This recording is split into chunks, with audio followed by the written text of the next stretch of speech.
The world of Runeterra might be one of the most fascinating and intricate fantasy settings in modern gaming.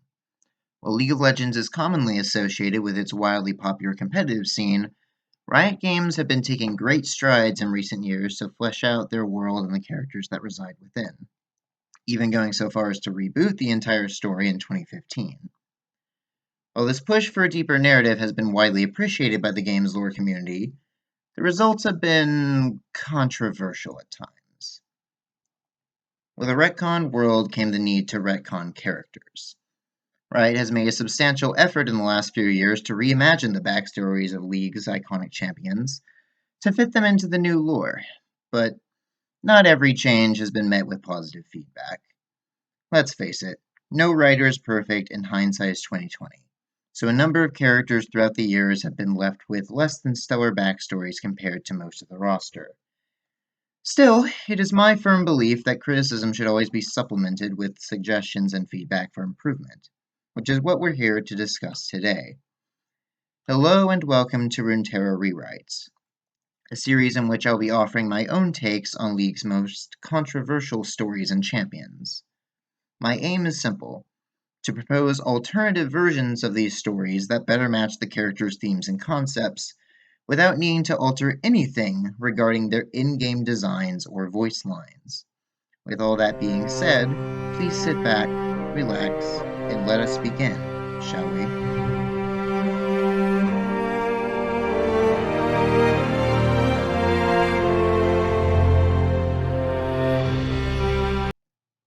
The Rune Wars were a time of unprecedented destruction across Runeterra, in which mortals harnessed potent, primal magics to wage war against their enemies.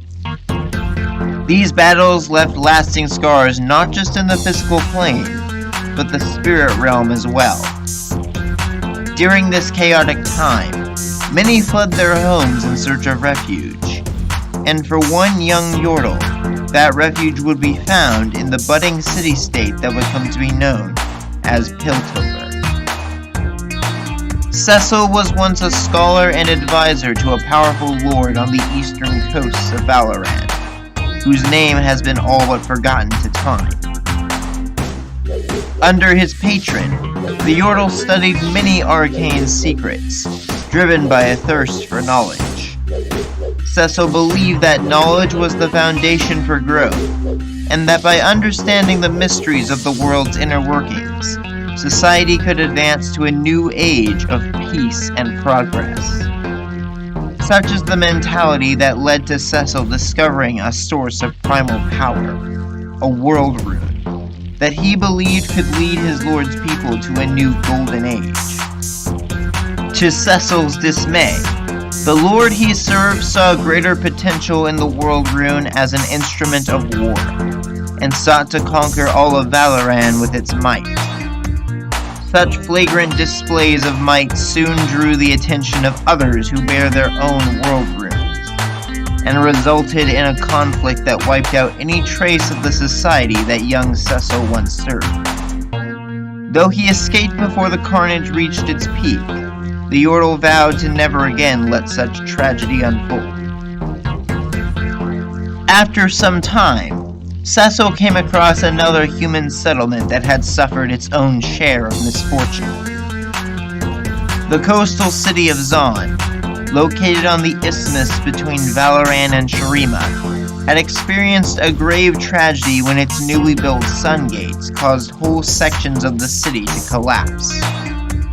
Though there had thankfully been no casualties, many had lost their homes and livelihoods, and a great deal of effort would need to go into rebuilding. Though his old home was gone, Cecil saw an opportunity to put his vast technical knowledge to use, and assist these people in rebuilding their own. Though many were at first skeptical of the strange Yordle, Cecil was quick to earn their favor by drafting several schematics for machines that he claimed would make the process of rebuilding easier. Moreover, he also played a role in designing a unique form of architecture that could make use of the partially flooded sections of the city as a base. In time, Cecil watched a new city of innovation and progress rise from the rubble of Zaan's disaster. The people embraced the fact that it was built over the remains of the old, and so the new city came to be known as Piltover. Cecil was pleased to see that something so grand could rise from the remnants of devastation, but he knew his work was far from done. Humans, after all, were short-lived and quick to forget the mistakes of the past.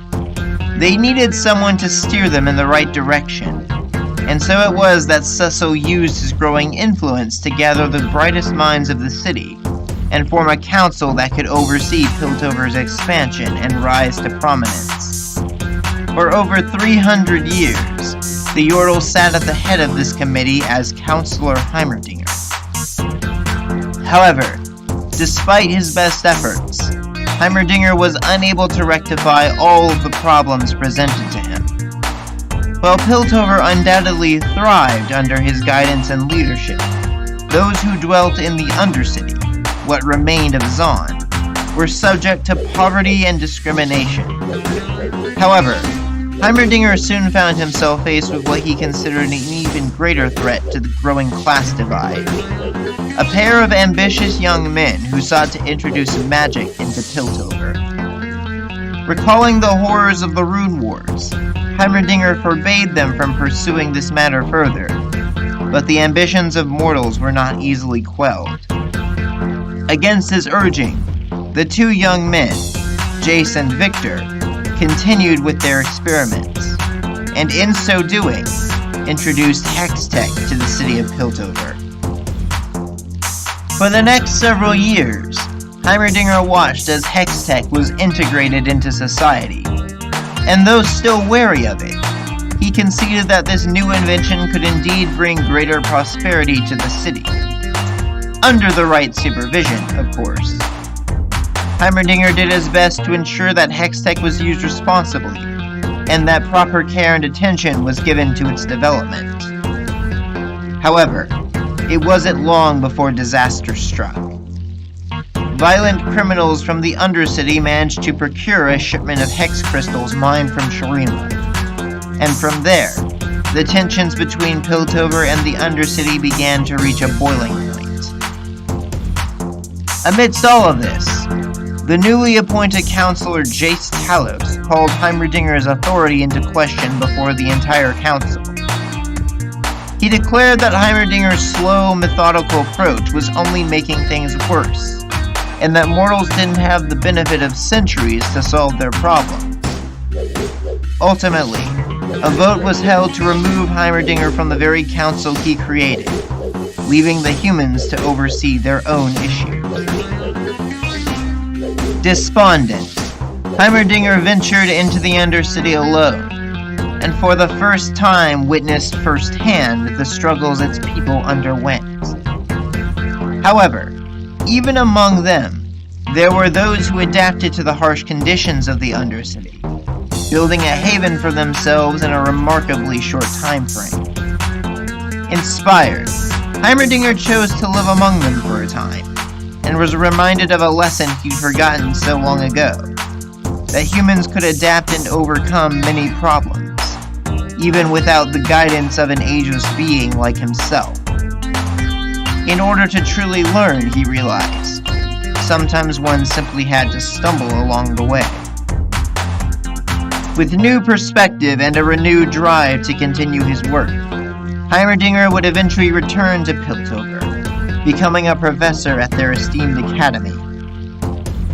He no longer sought to guide humans, but to teach them, imparting knowledge both practical and technical to future generations. And, perhaps, he'll learn just as much from them. The future is never certain, after all, but Heimerdinger intends to help make Piltover's a bright one for all.